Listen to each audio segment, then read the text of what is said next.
Kementerian BUMN melakukan kerjasama dengan 120 perguruan tinggi negeri dan swasta.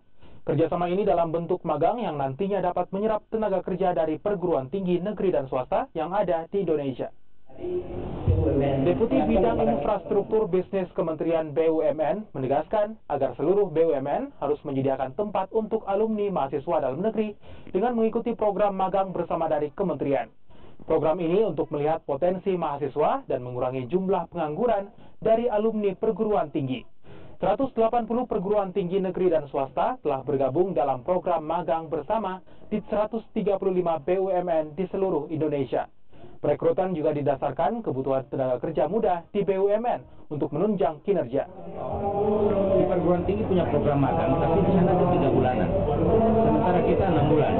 Nah ini masih harus dimatchingkan dulu. Jadi ini lagi dalam proses pembahasan itu. Kemudian ada perguruan tinggi yang belum punya program magang. Sehingga mahasiswa kalau dikirim ke sana nanti mereka diperlakukan seperti apa. Itu juga belum.